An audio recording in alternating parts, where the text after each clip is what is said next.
The Lord be with you. Friends, in honor of St. Patrick's Day, I thought I would show you one of my favorite YouTube videos ever created about St. Patrick when he was when he was in Ireland and struggling to explain what the Trinity was to the ancient Irish pagan people. So I don't think I've got the sound set up, so I'm just going to use the good old microphone so I don't have to search for it. So I hope you enjoy St. Patrick's bad analogies.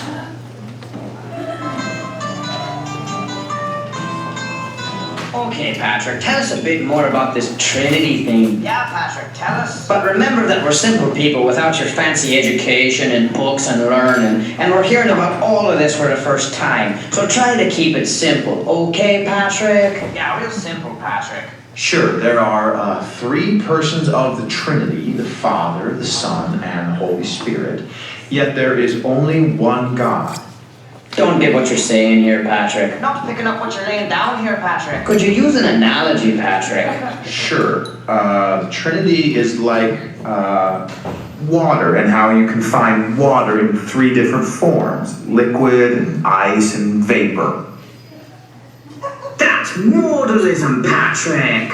What? Modalism, an ancient heresy confessed by teachers such as Noetus and Sibelius, which espouses that God is not three distinct persons, but that he merely reveals himself in three different forms. This heresy was clearly condemned in Canon 1 of the First Council of Constantinople in 381 AD, and those who confess it cannot rightly be considered a part of the Church Catholic. Come on, Patrick! Yeah, get it together, Patrick! Okay, then the Trinity is like the sun in the sky, where you have the star, and the light, and the heat. Oh, Patrick. Come on, Patrick. That's Arianism, Patrick. Arianism? Yes, Arianism, Patrick. A theology which states that Christ and the Holy Spirit are creations of the Father and not one in nature with him. Exactly like how heat and light are not the star itself, but are merely creations of the star. That's a bad analogy, Patrick. You're the worst, Patrick. Alright, sorry. The Trinity is like this three-leaf clover here. I'm going to stop you right there, Patrick. Yeah, hold your horses, Patrick. You're about to confess partialism. Partialism? Yes, partialism, a heresy which asserts that the Father, Son, and Holy Spirit are not distinct persons of the Godhead, but are different parts of God, each composing 1/3 of the divine. And who confesses the heresy of partialism? The first season of the cartoon program Voltron, where 5 robot lion cars merge together to form one giant robot samurai, obviously. I've never heard of Voltron. Of course you haven't. It's not going to exist for another 1,500 years now, Patrick. Yeah, get with the program, Patrick. I mean, really, Patrick. I'm gonna stab you in the face, Patrick. Okay, that was probably a bit much. Alright, I'll try again. The Trinity is like how the same man can be a husband and a father and an employer. Modalism again. Alright, then it's like the 3 layers of an apple. Partialism revisited. Fine, the Trinity is a mystery which cannot be comprehended by human reason, but is understood only through faith, and is best confessed in the words of the Athanasian Creed, which states that we worship one God in Trinity, and Trinity in unity, neither confusing the persons nor dividing the substance, that we are compelled by the Christian truth to confess that each distinct person is God and Lord, and that the deity of the Father, the Son, and the Holy Spirit is one, equal in glory, co-equal in majesty. Well, why didn't you just say that, Patrick? Patrick. Now let's all put on some giant green foam hats, get riotously drunk, and vomit in the Chicago River to celebrate our conversion.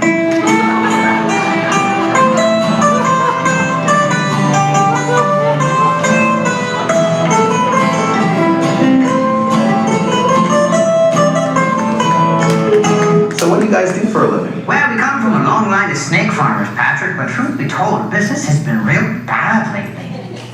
Oh. Yeah, about that. Oh, I love that. I never get tired of watching that. Oh, I need to drop my belly fat too, sir, but let's get out of that and shift. It just seemed like too good thing to pass up today on St. Patrick's Day when it falls on a Saturday. Sunday. This week it's a Sunday.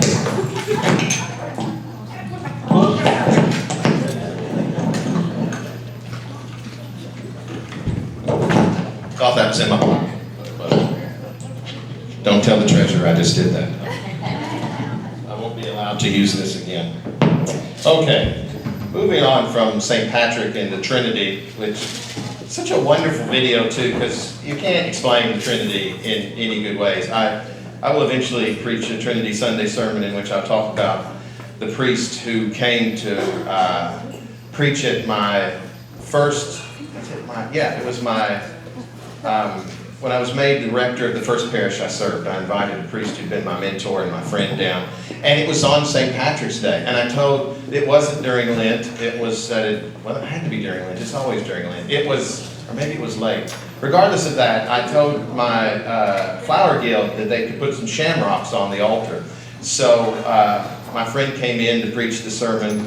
I saw him pull a shamrock off of the altar table and come up, and he began his sermon by saying, St. Patrick preached to the Irish about the Trinity being like the shamrock. And then he said exactly what they said. It was the heresy of modalism, and he threw down the shamrock. And I thought, oh, I didn't start this out very well. And so I stopped inviting shamrock, even though I have a beautiful shamrock that I believe Gretchen Moulton gave me last year. And it's the first, I think, plant that I've kept alive for an entire year.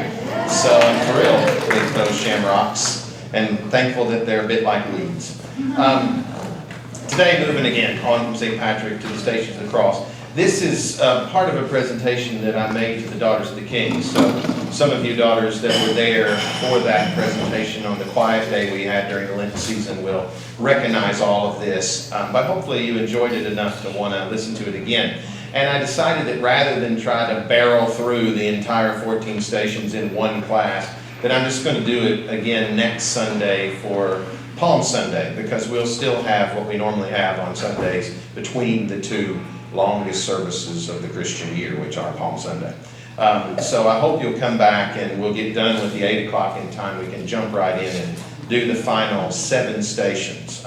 Because as I told the Daughters of the King, and I've told anybody who's come to join me for the Stations of the Cross on Fridays during Lent, the stations have been a really important devotional for me during the Lenten season, doing them. I mean, this is the first parish where I've traded out the stations in Lent with the Rosary. Normally I've done the stations every Friday during the season of Lent, and I've done that now for going on 17 years. So it really means a lot to me to walk those stations in preparation for Holy Week and for Good Friday. And if you've not done that and you listen to this class and you want to come and join us, we will be doing the Stations of the Cross this Friday at 12:05 in the church, and then we would do them twice on Good Friday.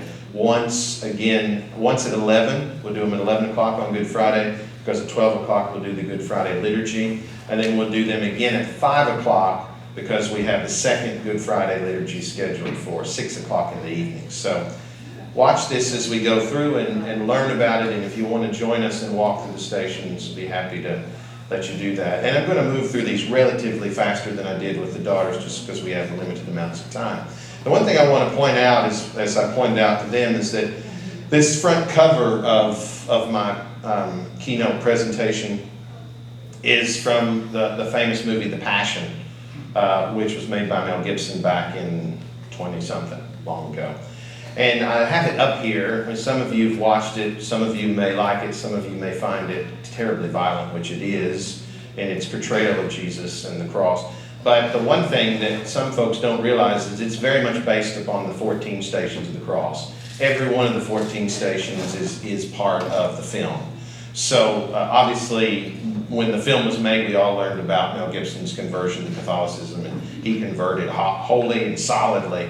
And when he made the film, he made sure he incorporated the Passion into it based on these 14 stations. So I just want to give you a brief history. I love this photo. I just had to stand up. I told the daughters, I confessed to the daughters, so they forgave me.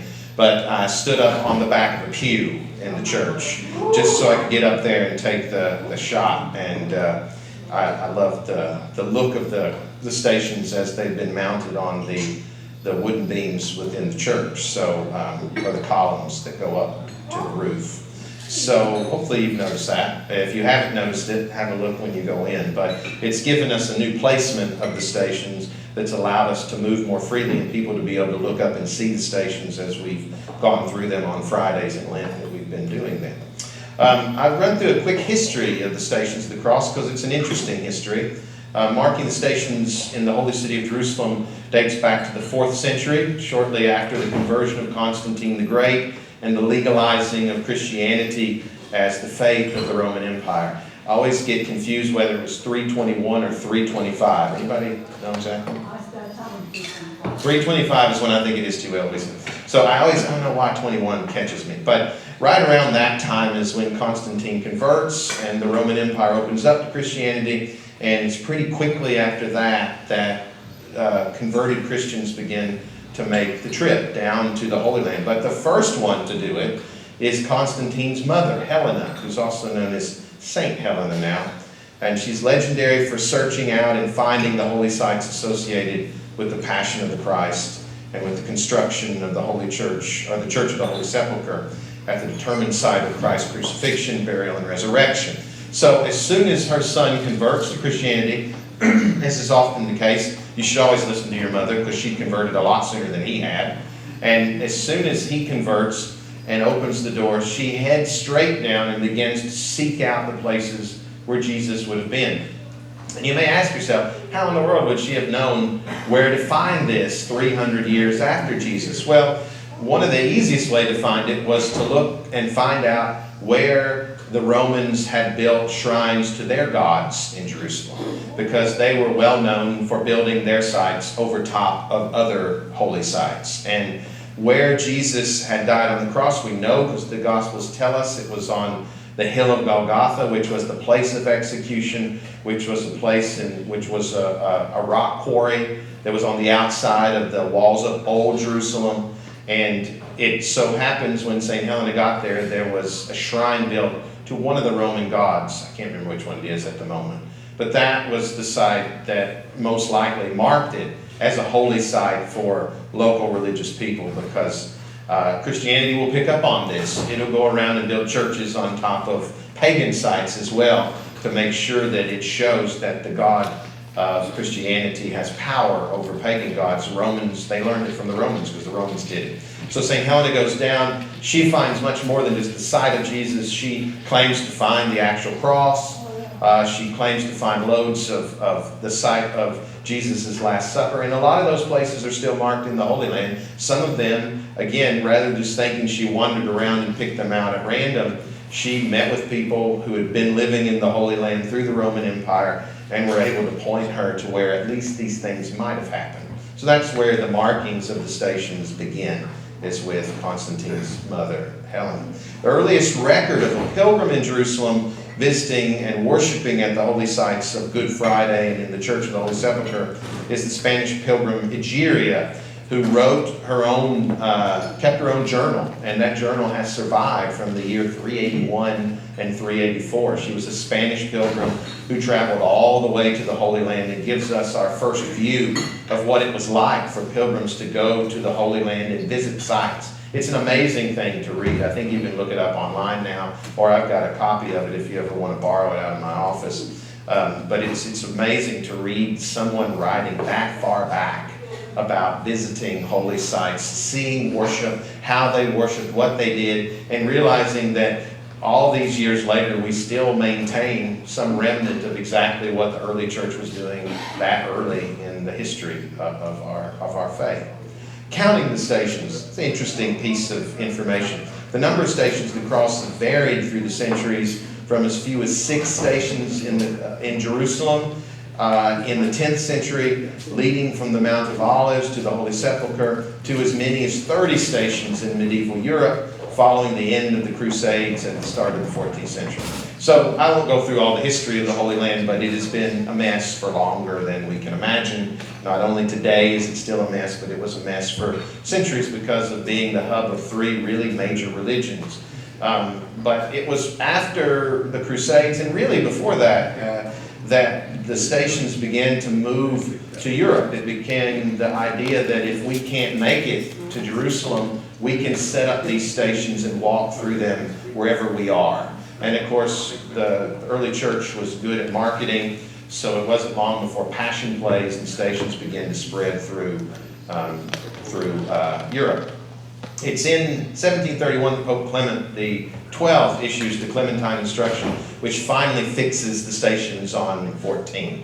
The Roman Catholic Church had allowed the Franciscans to run all the holy sites in Jerusalem. They still are the ones who oversee it on the Roman Catholic side of the court, with the Greeks and all manner, and the Protestants for that matter, of the holy sites in Jerusalem. And it's the Franciscans who begin to lay out the 14 stations and pass it on, and that becomes the stations that we have today. Of the 14 stations today, 9 of those stations are events that are recorded in the New Testament. So 9 out of 14 we have direct references to in the Bible. Of the others, the 5 stations, 3, 4, 6, 7, and 9, are either from apocryphal tradition, meaning some of those other texts. Remember, we talked about the Apocrypha. These are Christian books that were written within 300 to 400 years of Jesus, but which the church determined were what the next phrase is, piously imagined. Meaning they weren't written to convert you to Gnosticism, which was a heresy. They were written because people wanted to know what Jesus did when he was little. They wanted to know more about what happened during the crucifixion. They wrote about Pilate. They wrote all kinds of things. Some of those things have been passed down in tradition. Probably the biggest one is the name of Mary's parents. Anybody know the name of the Blessed Virgin Mary's parents? We have a chapel, probably not named after this one, but bears the same name.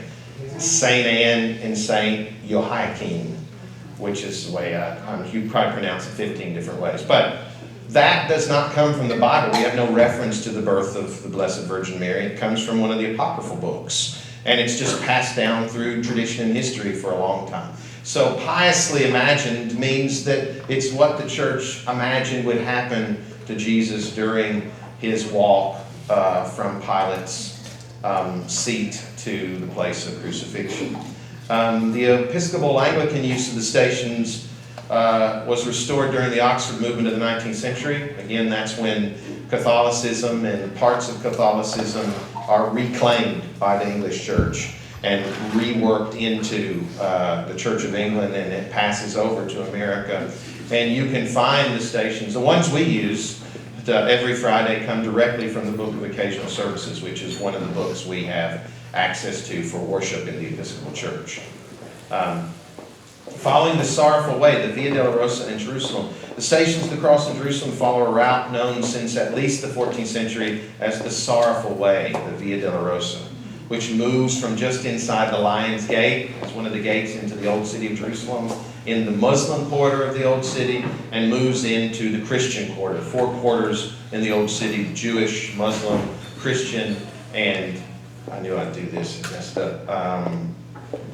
I'll come back to that. It's another Christian section of the Old City, to the Church of the Holy Sepulchre, which is in the Christian quarter.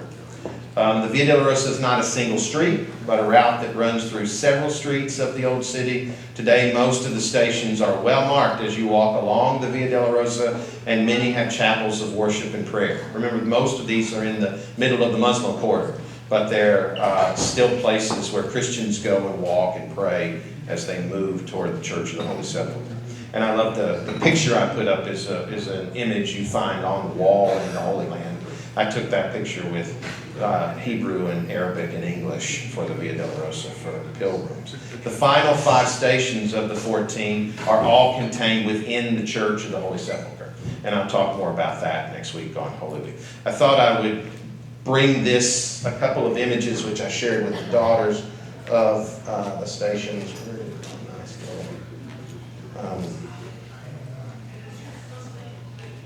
So the stations start here. That's the Lion's Gate. This is what you all know is where the Dome of the Rock and the Al-Aqsa Mosque is here. This is where the Temple Mount would have been in the period of the Jews. This is the Wailing Wall. You can see there are all these gates that go around the Old City.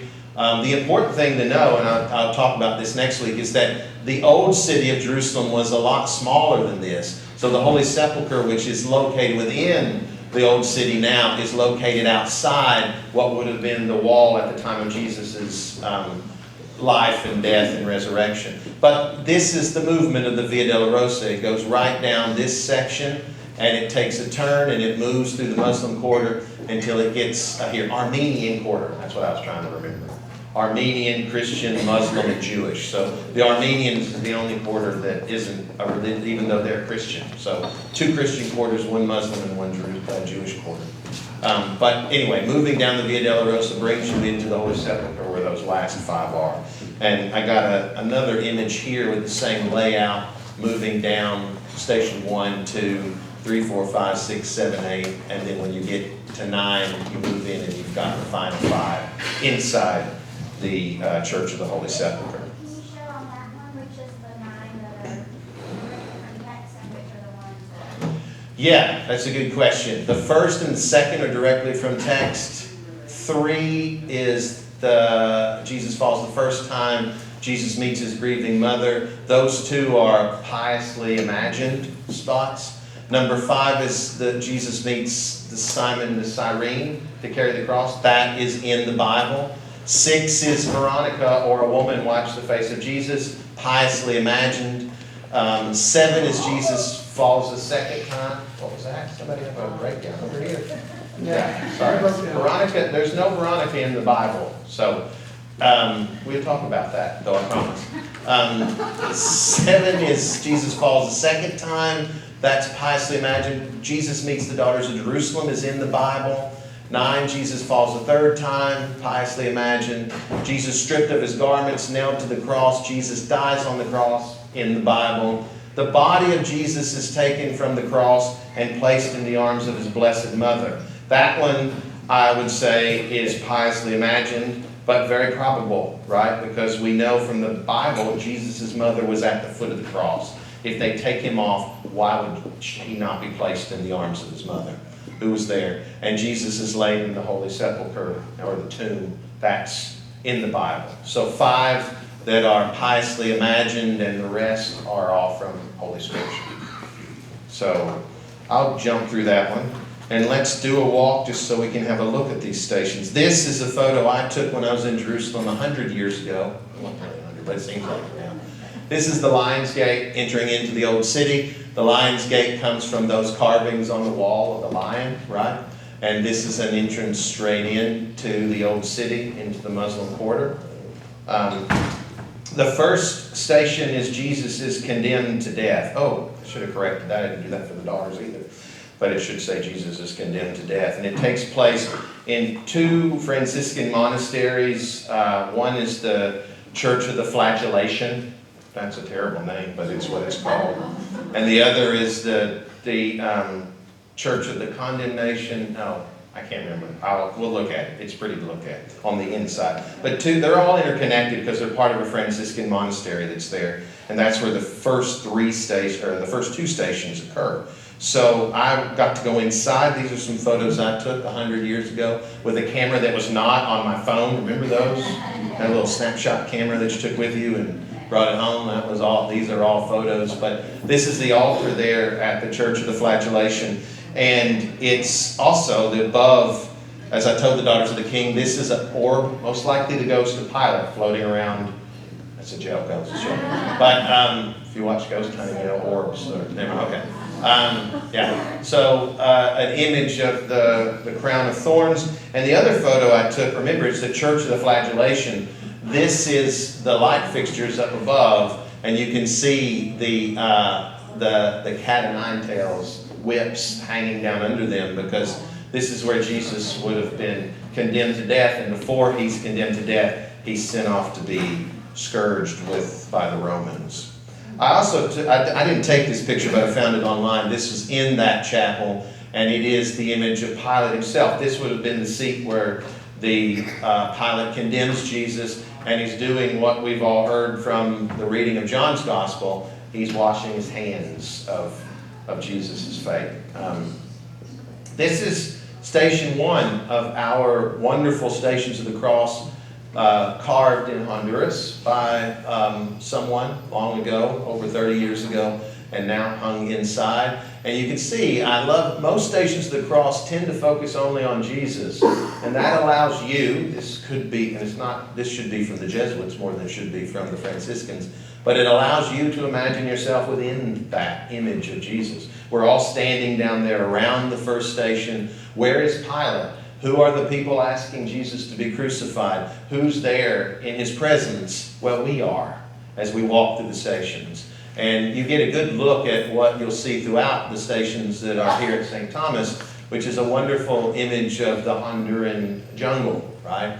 With palm trees and the roofs of Honduran cabins. And what I pointed out to the daughters, it's hard to see, but Jesus has a cool straw hat on there, which is very important if you work hard in Honduras, at least when I was there it was, as well as the halo around his station marker.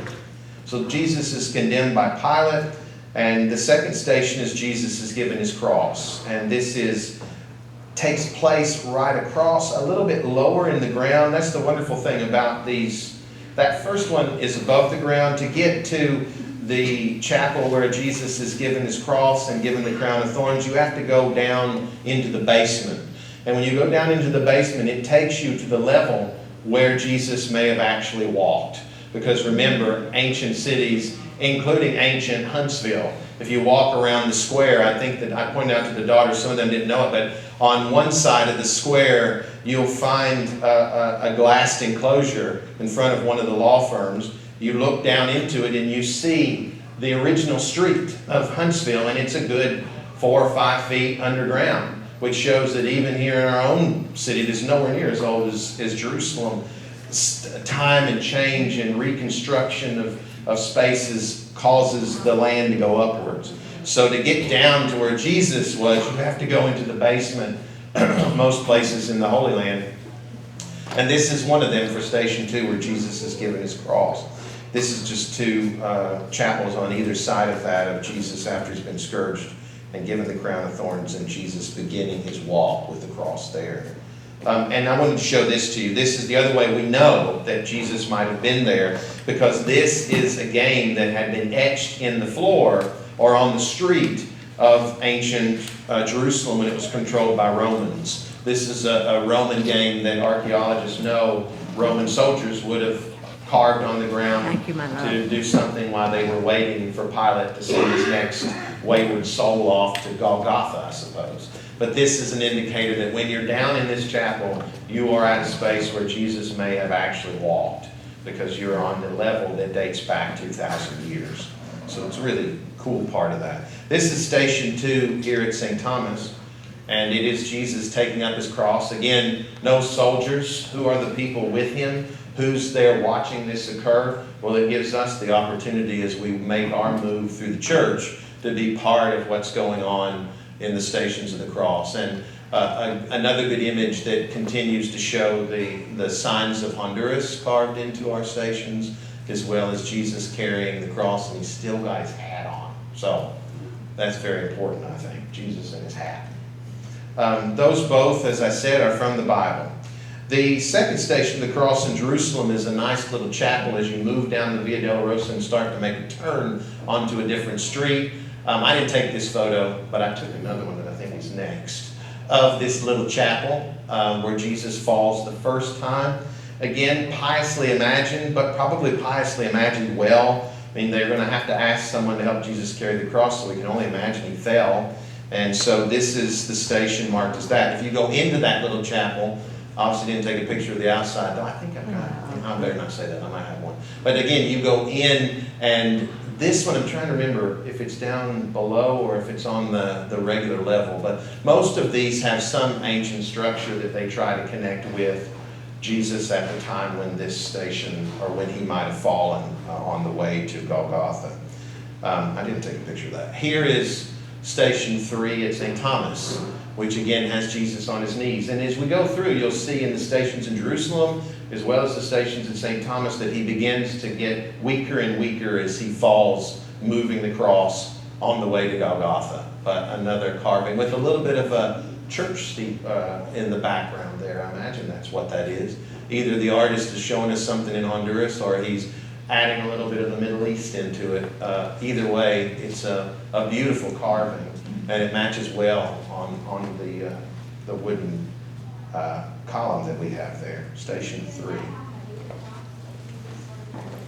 That's a good question. I need to ask the senior and junior warden who carry the cross in to the church on Good Friday here. I imagine it was extremely heavy. I mean, there's some images, some movies show Jesus with only the crossbar, with the meaning that the other piece of it would have been waiting out there. But it's hard to know. But you can imagine if you ever picked up a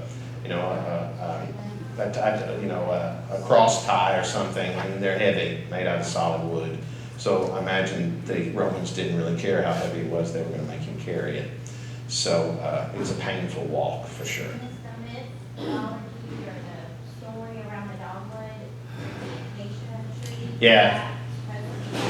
Well, it's a good image. I love that story of the dogwood with the marks of Jesus on the flower that comes out. But dogwoods aren't native to the Holy Land. So yeah, there would probably have been some other form of tree out there.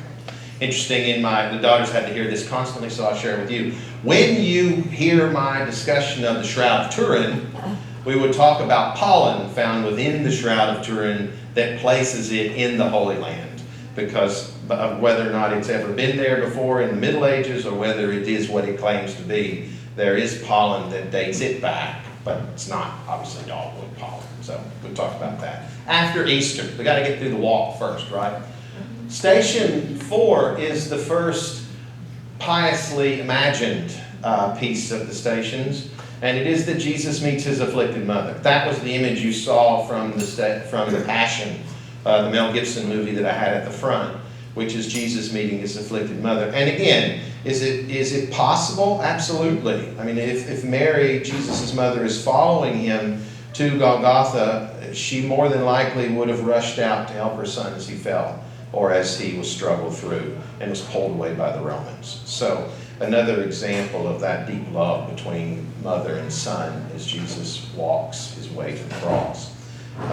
This is the picture I took, which you can see it has a sales rack next to it because everybody's trying to work, and the holy spots for Christians in the Muslim quarter is a good place to make a sale because you have pilgrims and tourists coming through there all the time. So these are the entrance way into the door, and this is what tells us, obviously not constructed all that long ago, of Jesus meeting his blessed mother at the 4th station. And I love these little things. I don't know the history of when they were hung up, but there's almost every station has one of these little Roman numerals passed around to tell you where the stations are as you walk the Via Dolorosa way. This is Station 4 at St. Thomas. Another beautiful image. You know, the one I love about this one is that Jesus is reaching out to comfort his mother, not the other way around. Whoever carved this for St. Thomas included Jesus reaching out with his hand on the face of his grieving mother, who was standing there at the edge of the station as we walk our way through it. So it's one of only a few stations that has more than just Jesus within it, because this one speaks to Jesus meeting his grieving mother as he walks along the way to Golgotha. Station 5 is Jesus, the cross is laid on Simon of Cyrene, so we're going to move back into the Holy Scripture, and we have a place where the Romans pulled this man, Simon from Cyrenius, who's come in from the country. I love that verse of Scripture. He came in from the country, and they grabbed him, and he must have been a big stocky guy, and said, hey, you have to carry the cross of this guy who can't carry it himself. Obviously, he carries it a certain way and gives it back because Jesus is going to fall 2 more times. And whether or not Simon was still carrying the cross or not, most of the stations have the cross back in the arms of Jesus at that point. I love this one too. It's an excellent one. It brings a whole lot of Honduran history and image into the station. This is Station 5 here at St. Thomas, and you can see Jesus still has the cross, and Simon is walking behind him, helping to carry his cross. And it fits with the reading, which we have from the Book of Occasional Services, which says, those who would follow me must take up their cross and follow behind me. And so whoever did this for us includes, again, that sort of church steeple or tower in the background. and the Honduran man who looks like he came in from the Campo, from the countryside, with his straw hat on, and he's helping Jesus carry the cross. Again, there are no Romans present making him do that, which places us in that role if we're imagining ourselves going. And the purple is not on the station, it's the light from somewhere in the church causing that purple to come up. But it fits with the Lenten season, right? It doesn't look as purple in my actual photo that I took. Station 6, Veronica. She makes her appearance here. Or a woman. Our book of occasional services does not give her the name Veronica. It says a woman wipes the face of Jesus. I think that fits better with pious imagery of this woman meeting Jesus. But that is not in the Bible, that Jesus meets this woman. But it's just as possible that he did. The idea of Saint Veronica will become an important saint in the early church. The church will name her Veronica. I wasn't there. Maybe they met her. Maybe she is truly the one who wiped his face. But we don't know that for sure because it's not in the Bible. But there is a station. There's a chapel set aside, run by, I think it's the Sisters of Charity. It's not the Franciscans who run this chapel. And what it has is this interesting piece that's embedded in the wall. Now, I don't know the history of it. Probably could have looked it up. Probably Google it, find out. But I'm assuming this probably dates back a good bit farther than the wall itself and is placed there because it marked the original site of where the woman wiped the face of Jesus. And you see within it the name Veronica is given as the person who wiped the face of Jesus.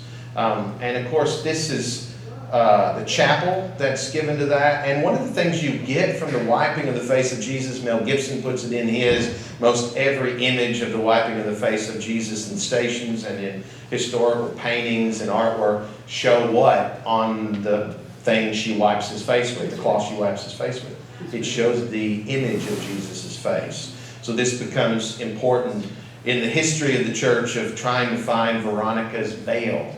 Veronica's veil would have been used to wipe the face of Jesus. So you almost always see an image with the Holy Face painted on it in some way. Here's another good image I found from the Middle Ages that has the image of Veronica. These are the women. They are obviously carrying the oil to anoint the body of Jesus. So I didn't look up the history of this, but this could be Mary Magdalene, and Mary, the wife of Clopas. Those are Marys mentioned within the Bible, going to anoint the body of Jesus. But this is Veronica because she's holding this cloth that contains on it the image of Jesus, which becomes an important piece of Christian church history discussion. This is in St. Peter's Basilica. So if it's in St. Peter's Basilica, the Catholics think it's pretty important.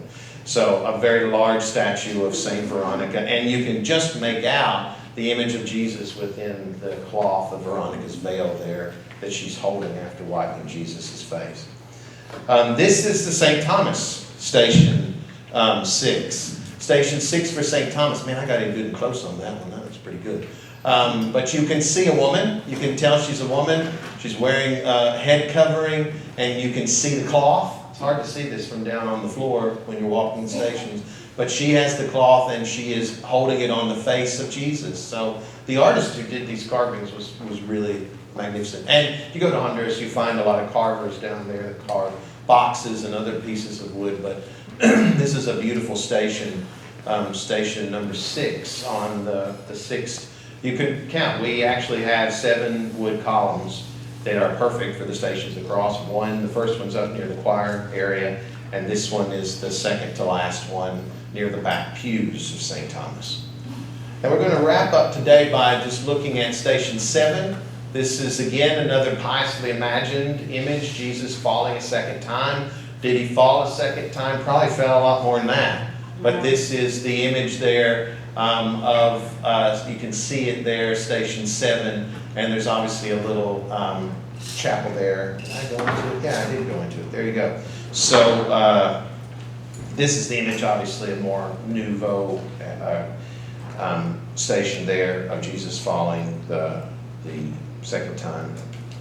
And again, there's another, you can go down steps. That first one is the more modern one where they probably have services quite often. But you can go down to a lower area, which again brings you can tell by these ancient stones that the goal is to get you down to where Jesus may have actually fallen. And this little piece on the marble underneath the altar is marked as the station where that fall happened, down below that top area where the newer chapel is located for station number 2. This is finally for us today station number 7 for St. Thomas. This is the one I stood up on the back pew for to take a picture of. But you get a sense Jesus again is back down on his knees, but he's definitely having a harder struggle to make it through this second fall. Again, nobody's around him, none of his supporters, none of the soldiers. The artist who carved this leaves the space for you and me as we walk through the stations to be part of that. So I thought, and again, I'm right on time, 10:15 is a good place to stop. Anybody have any questions about those first 7? Yes, Jennifer. The very first, Yeah. Yes. Do they have pieces of bone or glass or something in the flagship part and stuff? 'Cause I've heard that in flagships in the past, we didn't know how to do that there would be bone or glass in the image so that it would dig into the flesh and drag it across. Yeah, I mean, yes. I mean, that's just a constructed image. It's not meant to be a historic cat of nine tails. But yeah, the original cat of nine tails, just like that image, would have had little balls or pieces of bone or something, or rock, down in the bottom to do massive damage when they struck whoever they were striking. And again, if you want to see that in action, watch Mel Gibson's Passion, because it is quite brutal. And he doesn't hold back showing you the pain and the agony and the skin flying during that flagellation in that movie. Yes? Why do they call Mary afflicted? Because she is afflicted with pain. She's afflicted with sadness. You know, it's the affliction of mourning. You know, all of that stuff is seen as something being afflicted upon her, right? Inflicted upon her, because she didn't choose that to happen. She's having to watch it unfold in front of her eyes, which is painful and terrible. So when he meets his afflicted mother, she's afflicted by the sadness of watching her son heading towards his execution.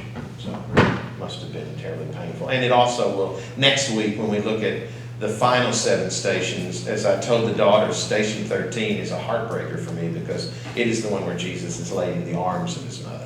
It's hard for me to talk about without getting emotional, because I can't imagine what it must have been like for her to have received her son after he died. So, yeah, her great sorrow and pain. It's as the St. Simeon said, you too will have a sword pierce your heart. She says that when Jesus is 8 days. He says that when Jesus is brought to the temple for the presentation, 40 days after his birth. And lo and behold, it was a prophecy that came true. And I'll show you an image that the Roman Catholics have in the Church of the Holy Sepulchre of just that, Mary with swords piercing her heart, the affliction she has. Yes, Kristen. Joseph. That's a good. Well, if you ask the Roman Catholics that, hey, where was Joseph? This is part of their story, which is apocryphal. Most of you have heard it before. The apocryphal story is that Joseph was an old man, and he takes Mary in and marries her to protect her when she shows up pregnant. So the answer they would tell you is that 33 years after that birth of Jesus, Joseph is dead and gone. So he's not there to be with her. But that's a good question to ask. But again, the church took care of that with those stories of a young Mary and an old Joseph. That also kept her, as was very important, to remain ever virgin. So even though the scripture tells us that when Jesus runs into her, they say, is this not the son of Mary and Joseph, and are his sisters and brothers not with us? The church has apocryphal answers to that too. Those are Joseph's children, because he's an old man. So anyway, a long-winded answer to an easy question.